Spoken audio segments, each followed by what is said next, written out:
बिस्मिल्लाहिर्रहमानिर्रहीम। अस्सलाम वालेकुम पाकिस्तान। मैं हूं हैदर मेहदी और ये है वॉइस ऑफ फ्री पाकिस्तान, आज़ाद पाकिस्तान के बाद। जैसे आपने अभी देखा, आज हमारा इलेक्शन स्पेशल है और रिगिंग के ऊपर हमारी मुख्तसर एक डिस्कशन होगी। इसमें हमारा जो स्पेशल पैनल है इलेक्शन का, जनाब हफीज़ खान साहब। हफीज़ खान साहब, welcome to the program sir. और थैंक जनाब असद रफ़ीक साहब। अस्सलाम वालेकुम असद साहब। हफीज़ साहब, वेलकम टू द प्रोग्राम। बहुत शुक्रिया आपका। वालेकुम अस्सलाम। वालेकुम अस्सलाम। सर, आज मुख्तसर डिस्कशन करनी है। जो असल डिस्कशन है हम आगे चल के करेंगे कि रिगिंग को कैसे रोकना चाहिए। हमारा आज का मौजू है कि जो धांधली या रिगिंग होती है, ये किस तरीके से होती है। ये कुछ मोटी-मोटी आमतौर पर लोगों को इन चीज़ों का पता ज़रूर है, लेकिन हम इस पे ऊपर हल्की सी एक नज़र मारते हैं। जो 12 मेन टैक्टिक्स हैं, वो मैं जल्दी से पढ़ के सुनाता हूँ, फिर उस पर आपसे और असद से मिलूँगा। एक है कि जी जाली वोटर है, सबको पता है। दूसरा है कि जी पहले से बैलेट वो जो पेपर है उसके ऊपर स्टैम्प कर दो और लोगों को वहीं जाके जी पहले से पकड़ना शुरू कर दो और डराओ धमकाओ। ये इलेक्शन से पहले के हरबे हैं। फिर जी नॉमिनेशन पेपर रिजेक्ट करो जो आप देख रहे हैं, और वोटर लिस्ट जो है उसमें गड़बड़ कर दो, गलत कर दो। फिर है कि जी नई हल्काबंदियां ऐसे करो कि लोगों को पता ही नहीं हम कहाँ जाना है। बैलेट पेपर के अंदर ऐसे सिंबल जो हैं, जो निशान है, वो ऐसे मिले जुले हों कि लोगों को तफरीक ना पता चले कि हमारा कैंडिडेट कौन है। वोटर ही को कह दिया जी आपका तो ये हल्का ही नहीं है, कहीं और। वो जब जाते कहते हैं यहाँ तो आप है ही नहीं। गलत इंफॉर्मेशन सप्लाई करनी, वोट खरीदने सबको पता है। अपना वोटर को जाने ना ही देना, वो ऐसी जगहों पर कर दें कि वो वोट ही ना डाल सके। और फिर मीडिया में बहुत ज़बरदस्त गलत किस्म की जो आप कार्रवाइयाँ देख रहे हैं, वो देखते हैं। ये है जी मोटी-मोटी 12 जो हमारी है, जिसके अंदर से सबसे ज़्यादा जो हम देख रहे हैं, वो हम देख रहे हैं कि ये वायलेंस और अरेस्ट और नॉमिनेशन पेपर की रिजेक्शन, और ये बोगस वोटर जो तकरीबन कहा जा रहा है 50,000 फी कॉन्स्टिट्यूएंसी नादरा बना रही है। जो लोग मर गए हैं उनके, या जिन लोगों ने कभी पहले वोट नहीं दिया, और जिन लोगों ने, या ओवरसीज पाकिस्तानी जिन्होंने कभी वोट। जी सर, हफीज साहब, फर्स्ट यू सर। हाँ जी शाह जी, ये इलेक्शन इस वक्त हो रहा है पीटीआई बमुकाबला डिप्टी कमिश्नर्स। ठीक है। और इसमें ये सारे जो हरबे हैं ये डिप्टी कमिश्नर्स ने करने हैं, जो कि माशाल्लाह चीफ साहब के हुक्म के मुताबिक वही सब कुछ इलेक्शन के माई बाप हैं जी।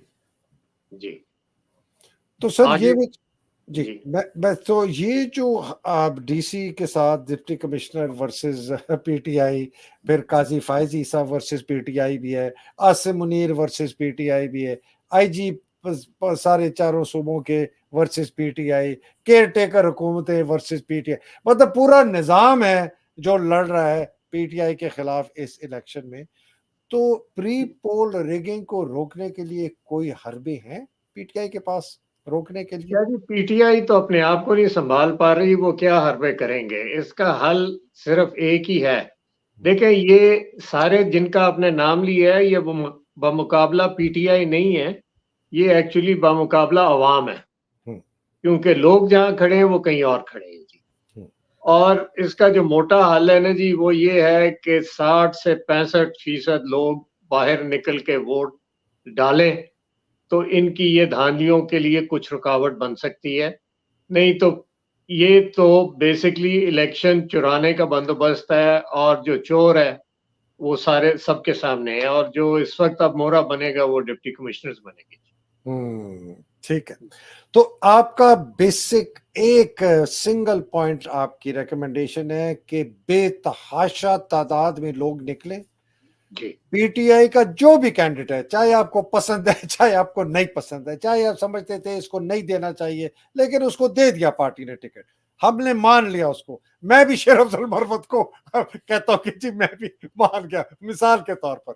अभी उसको छोड़ दे, जो पीटीआई का कैंडिडेट है उसको जाके पहले तो निशानदेही करें कि कौन है, लिस्ट में पक्का करें या फाइनल लिस्ट आ जाए, उसका जो निशान है इंतखाबी निशान, वो सही तरीके से पहचाने और उस दिन जाके वोट दे। आपकी ये रिकमेंडेशन है?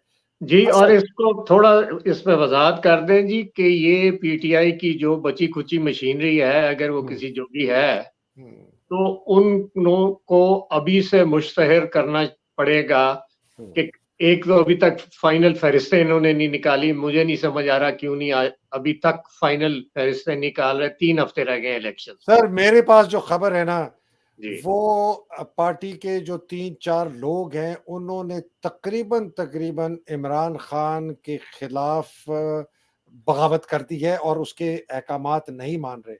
2 दफा अहकामात गए हुए हैं हाफिज फरद को निकालने के लिए एडिशनल सेक्रेटरी जनरल से, उसको नहीं निकाला जा रहा। वो कभी ये बहाना, कभी कोई 40 से 45 लोगों के बहुत ही क्वेश्चनेबल कैरेक्टर वाले लोग हैं जिनको टिकट दिया था ये पार्टी के।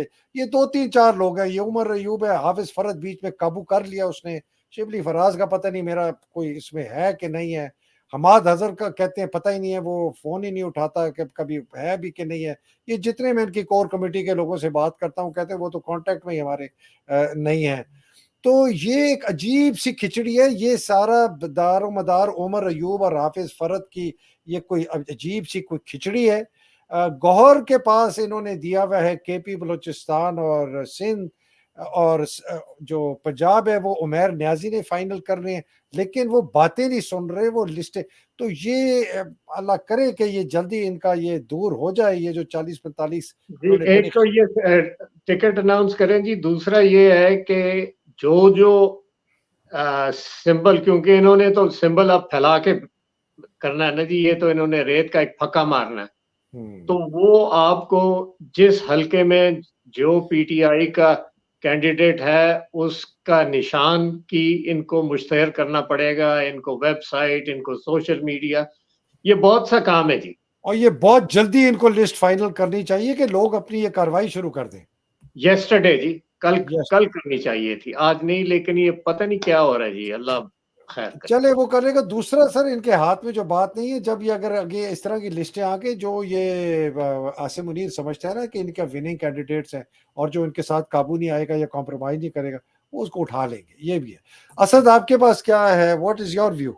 जी बिल्कुल, एक तो मैं एग्री करूंगा हफीज साहब की बात से भी कि जो उन्होंने सबसे जो मेन इंपॉर्टेंट पीस है ना इसमें जो फैक्टर है वो ये है कि 60 to 65% एटलीस्ट वोटर टर्नआउट होना चाहिए। डिस्पाइट इन्होंने सारी रिगिंग करनी है, प्री पोल रिगिंग के जो तरीके आपने 12 जो हमने यहाँ शेयर किए हैं, अब इन 12 ये तकरीबन आप कह लें कि 80% जो है ना हम लोगों ने ये कवर किया हुआ है यहाँ अप्रोक्सीमेटली, रिगिंग के तरीके जो उनके प्री पोल के। जी जी। अच्छा, इसमें से काफी ज्यादा ऐसे हैं जो कि इंस्टीट्यूशनल लेवल पे हैं, जो कि ईसीपी और ये लोग खुद कर रहे हैं। अब ये आप देखें, ये एक लम्हा फिक्रिया पाकिस्तान के लिए भी कि जो अदारे जिनको एक फ्री एंड फेयर इलेक्शन कराना चाहिए, रूल ऑफ लॉ पाकिस्तान में है ही नहीं है। It's not across all the board, like it's not only judiciary, बल्कि ईसीपी भी देख लें वो क्या कर रहे हैं। लम्हा फिक्रिया से हम बहुत आगे निकल गए हैं, ये तो नंगे चिट्टे होके ये सारा कुछ कर रहे एग्जैक्टली। हैं। जो तो इसके अंदर मुझे, जी जी sorry sir, I must congratulate you कि जी आपने ये एफर्ट करके सर ये जो असद बड़ी जबरदस्त चीज है sir, Asad is a master. Done Asad very ये वेल। जो आपने वायलेंस और अरेस्ट और नॉमिनेशन पेपर्स की रिजेक्शन है ना, ये फिर वोटर रिलोकेशन, फिर कंफ्यूजिंग बैलेट पेपर के लोगों को कंफ्यूज हो जाएं, फिर ये बोगस वोटर जो 40-50 है, इनएक्यूरेट वोटर लिस्ट है, हल्का बंदी है, इसमें से बहुत सारी ऐसी चीजें हैं जो कि एक इनफरादी वोटर के कब्जे काबू में नहीं है। इसका तोड़ सिर्फ टर्नआउट है। टर्नआउट के अलावा बिल्कुल टर्नआउट है, और फिर दूसरा ये कि 8300 जिस तरह है या पीटीआई के जो लोकल जो अभी जैसे चैलेंज तो है हमारे पास, जो हमारे जो कैंडिडेट्स हैं वो they have to reach the public, अपने वोटर्स के पास उनको पहुंचना पड़ेगा, लिस्टें प्रोवाइड करनी पड़ेंगी, उन्हें एजुकेट करना पड़ेगा। करते क्या है ये कि अब एक पोलिंग स्टेशन के नीचे इन्होंने 2 पोलिंग स्टेशन अगर प्रोविंशियल असेंबलीज के हैं वहां इन्होंने एक तो सिंबल डिफरेंट दे दिए। अब डिफरेंट देने के अलावा होता है कि जब आप अपनी फैमिली का चेक करोगे 8300 पे, आप अपना सारा के वोट आपका कहाँ रजिस्टर्ड पोलिंग स्टेशन इन्फॉर्मेशन क्या है, तो करते हैं क्या कि मेल को किसी और जगह डाल देते हैं, फीमेल को कहीं और डाल देते हैं। So people have to check, even though एक दिन पहले भी आप चेक करें, लाजमी चेक करके देखें कि आपका वोट कहाँ रजिस्टर्ड है, आपका और आपकी पूरी फैमिली का। उसमें आपको सारी डिटेल पता चल जाएगी, आप अगर 8300 पे जाके इसको चेक करेंगे।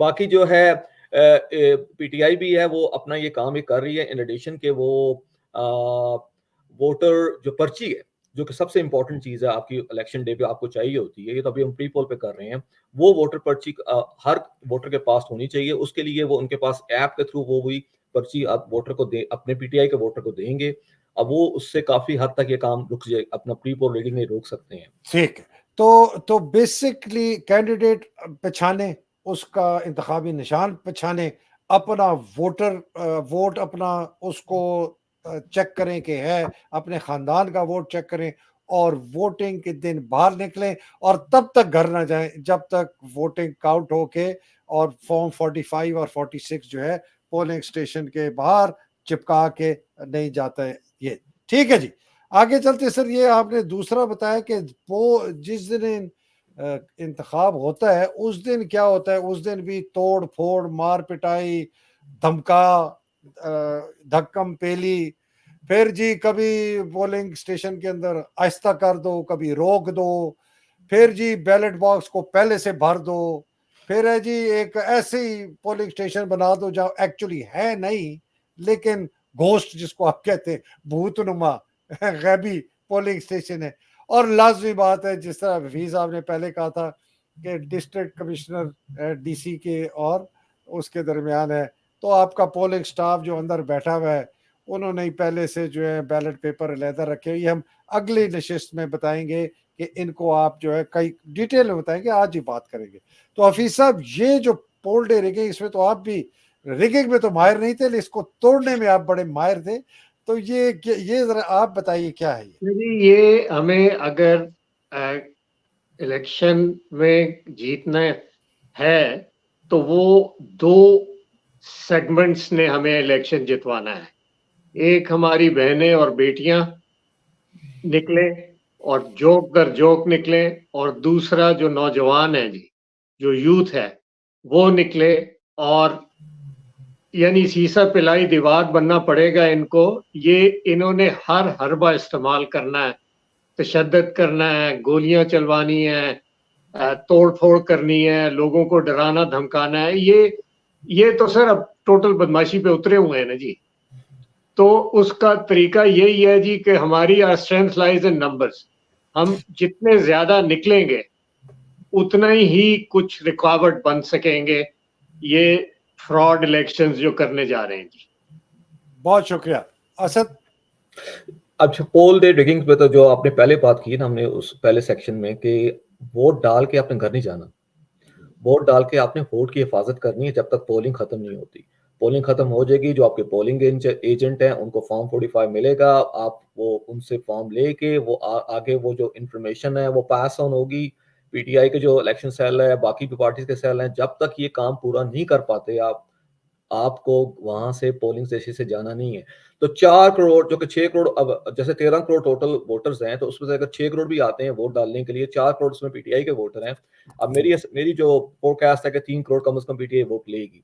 30 से 40 हजार ऑन एवरेज इनका वोटिंग मार्जिन आ रहा है। पंजाब में पीटीआई का दूसरी पार्टीज के साथ विनिंग मार्जिन आ रहा है। तो जैसे लाहौर की एग्जांपल दे, तो लाहौर में से 2 या 3 सीटें हैं जहां 4-5 हजार से कम है मार्जिन, लेकिन पीटीआई फिर भी जीत रही है। तो अवाम ने सिर्फ ये करना है, उस दिन अपने वोट की हिफाजत करनी है। अगर पाकिस्तान को हकीकी आज़ादी अगर चाहिए तो उस दिन आप लाजमी वोट डाल के घर ना जाएं, प्लीज वहां रहें, शाम तक रहें, रात तक रुकें, जब तक आपको वोट रिजल्ट उस पोलिंग स्टेशन का अनाउंस नहीं हो जाता।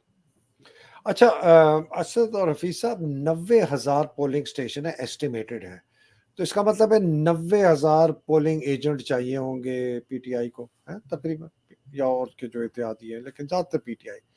ये 90,000 पोलिंग एजेंट जो है, इनका चौको चौबंद, चुस्त, होशियार, तेज होना बहुत जरूरी है, क्या ख्याल? शायद जी मैं तफसील में नहीं जाऊंगा, लेकिन चूंकि जैसे आपने कहा कि मैं इलेक्शन से गुजरा हूं, एक पोलिंग स्टेशन पे आपको एक नहीं 12 बंदे चाहिए होंगे जी बिल्कुल। एक पोलिंग है। फिर अंदर मैं उस तफसील में जाऊंगा तो प्रोग्राम लंबा हो जाएगा। इनको फौरी टिकट होल्डर्स अनाउंस करने पड़ेंगे, क्योंकि आज मेरी किसी से बात हो रही थी, वो कह रहा था यार मैं कैंडिडेट हूं, मेरे 209 पोलिंग स्टेशंस हैं, और मैंने अपॉइंट करने हैं पोलिंग एजेंट्स, सारा कुछ पूरा स्टाफ, अपना जो टीम इकट्ठी करनी है, ये वक्त हाथ से गुजर रहा है। ये जो खान का एक है ना, घबराना नहीं है, ये डर खौफ का माहौल जो इन्होंने बनाया है, उससे हमें आगे निकल के और जोक दर जोक निकले और टिकट जल्दी अनाउंस करें ताकि पोलिंग एजेंट्स ये सारा कुछ लोग अपॉइंट कर सकें। और एक जगह पे अगर 12 बंदे चाहिए तो वो आप 90,000 ज़रबे 12 जी इतना बंदा आपको चाहिए वॉलंटियर्स का। वो कहते हैं, अब बिल्कुल आप सही कह रहे हैं, कहते हैं कम से कम 5 और ज्यादा से ज्यादा 12, आप बिल्कुल सही फरमा रहे हैं। तो हम सर कोई एक अब बात कर रहे हैं कि तकरीबन 10 लाख लोगों की, ठीक है जी ना? जी, और है ना जी 5 से 10 लाख लोगों की बात हो रही है यहाँ। सर, पीटीआई का बिल्कुल एक एक जलसे में इतने लोग इकट्ठे होते हैं, इनके बंदे हैं, सिर्फ उनको खड़ा करना है। उनको देखे ना जी, अब जब आप तो फौजी रह चुके हैं कि जब कोई मोर्चा एक बंदा खड़ा करते हैं तो उसको बताना पड़ता है कि यार यहाँ खड़े हो तुम। तो वो मोर्चे तो हैं जी, अब बंदों को पता चले, उनकी जिम्मेदारियां लगाएं ना जी कि आपने क्या करना है और आपने क्या करना है। सर ये जो हमारा अगला प्रोग्राम है ना, अगले बुध को, बड़ी डिटेल्ड असद ने रिसर्च करके एक पूरी एक लिस्ट है जो तकरीबन एक ट्रेनिंग प्रोग्राम है पोलिंग एजेंट्स का, कि आपने किस तरीके से सुबह से लेकर रात तक क्या क्या कार्रवाई करेंगे। तो ये आपने बहुत अच्छा पॉइंट निकाला, इसको इंशाल्लाह बड़ी डिटेल में कवर करेंगे। असद, इसके ऊपर अगर बात नहीं है तो आखिरी पे चले, बिल्कुल। पोस्ट पे, या आपने इस पे कुछ और बात करनी? Let's go to the next one please. या अच्छा नेक्स्ट स्लाइड। अगला है जी इलेक्शन। मैं जी नीचे से सबसे पहले तो जो काला बक्सा बनाया है कि तमाम आपका इलेक्शन का जो इंफ्रास्ट्रक्चर है ना, हुकूमत से लेकर, इलेक्शन कमीशन से लेकर, पुलिस से लेकर, जितने भी वहां लोग हैं सिक्योरिटी देने, ये सारा कॉम्प्रोमाइज, ठीक है, पहले तो ये लोग समझ ले। ये असल में इसके, लेकिन ऊपर से करते हैं, काउंटिंग में फ्रॉड करेंगे, गिनने में आपका जो आरटीएस सिस्टम है बिठाएंगे उठाएंगे, उस गलत करेंगे, मीडिया में गलत खबरें चला देंगे, बैलेट पेपर ही गायब, बक्सा ही गायब करके नया बक्सा लगा दिया, जला दिया, बक्से को तोड़ दिया। और अगर उसके बाद आप हार भी जाते हैं, इलेक्शन ट्रिब्यूनल में जाते हैं, वो हमने कुछ तो देखे हैं, अभी इन्होंने कुछ फैसले सही किए, लेकिन जो बाद में इलेक्शन ट्रिब्यूनल होंगे ना जी, वो उनका फैसले वही होंगे जो कि काजी फायज ईसा के सुप्रीम कोर्ट का है। तो ये है जनाब इलेक्शन के बाद। सर मैं एक चीज सिर्फ कहना चाहता हूँ, मैं कहना चाहता हूँ जी, रिजल्ट अनाउंस भी हो गया, आरटीएस पे लगा भी दिया, फलाना भी हो गया, पेस्ट भी कर दिया, लेकिन जो प्रिजाइडिंग ऑफिसर है ना, वो कहते हैं नहीं जी, ये रिजल्ट ये है जी, ये हफीज खान साहब जो है ना 1,20,000 से वोट से जीत गए, हैदर मेहदी को सिर्फ 12,000 मिले, हालांकि वोटिंग बिल्कुल ऑपोजिट हुई थी। इस हद तक भी ये जाने के लिए तैयार हैं। हाँ जी, इसमें शायद एक बहुत अहम चीज है जो कि हम निशानदेही कर रहे हैं। लोग अपने टेलीफोन और उसके कैमरे अपने पास रखें, तैयार रखें कि जहां भी धांधली हो उसको कम से कम कैप्चर कर, उसको वो अपने कैमरे की रिकॉर्ड आंख से रिकॉर्ड करें। रिकॉर्ड कर लें। और वो इसलिए जरूरी है जी कि असल जंग 9 फरवरी को शुरू होनी है, क्योंकि जो ये कर रहे हैं वो तो हमें समझ आ रही है ना जी, इस दश्त में बहुत देर हो गई है कि ये करने क्या जा रहे हैं। तो ये चीजें, जितना भी ये मवाद इकट्ठा होगा और सोशल मीडिया पे आएगा तो लोगों को पता चलेगा और इंटरनेशनल कम्युनिटी को पता चलेगा। इनके जो मामे बाहर बैठे हुए हैं ना जी, मैं नहीं समझता कि जो बाइडेन इतना बेवकूफ है या उसके स्टेट डिपार्टमेंट इतना बेवकूफ है कि चोर उचक्के को ये सरकार बनाए। ये जो कुछ हो रहा है ये इनके परवरदा जो है ना जी, जो उधर से तो उन्होंने गुड़ ले लिया है, असल शक्कर इधर से मिल रही है। तो ये इन्होंने नाफिज करना है शरीफों को हमारे ऊपर, इस मुल्क की बर्बादी के लिए। और ये सारा कुछ हो रहा है जी ऐसे माहौल में जहाँ के आपकी सारी जो सलाहियतें हैं वो पीटीआई को खत्म करने के लिए हैं। आपके 3 जो नेबर्स हैं उनके साथ उनके आपके एम्बेसडर्स नहीं है, लेकिन वो किसी और प्रोग्राम में बात करेंगे। लेकिन इन्होंने हल्ला पूरा मारना है। अवाम से दरखास्त है हाथ जोड़ के कि जी आपने घबराना नहीं है और 8 फरवरी को निकलना चाहिए। असद जी, मैं एक चीज लाजमी इसमें जो ना ऐड करना चाहूंगा, हफीज साहब जबरदस्त आपने बोला है। पाकिस्तानी अवाम, 24 करोड़ पाकिस्तानी अवाम से मैं मुखातब हूँ कि आपके जो असल दुश्मन है वो आपके इस इलेक्शन में आपका मुकाबला कर रहे हैं। वो चाहेंगे कि आप उस पार्टी को जिसको वोट देना चाह रहे हो, 80% लोग उस पार्टी को वोट ना दे पाओ, अगर देते हो तो उस पार्टी को हुकूमत में ना आने दें। तो सबसे बड़े दुश्मन आपके ये हैं, ना इंडिया वाले हैं, ना दूसरे तीसरे कंट्री नेबर हैं, बल्कि ना यूएस है। They are the biggest enemy. इनको आपने हराना है। अगर नहीं हराया तो अगर ये हुकूमत में आ गए तो इन्होंने आपके साथ वही अशर करना है जो कि अभी पिछले 2 सालों में आपको हाईलाइट्स की नजर आई हैं। इन्होंने उससे ज्यादा करना है पावर में आके। इनको रोकना है आपने, और इसमें बच्चे, बूढ़े, माएँ, बहनें, सबके सब मैं देख रहा हूँ माशाल्लाह फुली चार्ज हैं, और इंशाल्लाह ताला अपना रोल प्ले करेंगे तो हकीकी आज़ादी आपको मिलेगी। बहुत इंशाल्लाह। शुक्रिया जनाब, इंशाल्लाह इसको हम ख़त्म करते हैं। समराइज़ करना चाहता हूँ 3-4 बातें जो हैं। एक ये बात है, हफ़ीज़ साहब ने बहुत ज़बरदस्त बात की है कि कैंडिडेट को पहचानें, उसका सिंबल पहचानें, वोट करने निकलें। पीटीआई से उन्होंने बड़ी ज़बरदस्त एक मुअद्दबाना दरख़्वास्त की है कि खुदा के लिए अपने कैंडिडेट फ़ौरन अनाउंस करें, जैसे भी हैं, वो करें। बहुत सख्त अंदर से अफ़सोसनाक खबरें हैं कि बिल्कुल इमरान खान की जो अहकामात हैं उनकी खुल्लम-खुल्ला ये बगावत कर चुके हैं। 2 आदमियों का तो नाम बहुत खुल के सामने आता है, उमर अय्यूब का और हाफ़िज़ फ़रहत का। तो तीसरी बात ये है कि जिस तरह असद आपने आपने कहा है कि जो आपका पोलिंग एजेंट है उसको बहुत चौकन्ना रहना पड़ेगा। आपने बहुत आखिर में बड़ी ज़बरदस्त बात की कि ये निज़ाम की जंग है। ये जंग जो है पाकिस्तान के फ्यूचर की जंग है।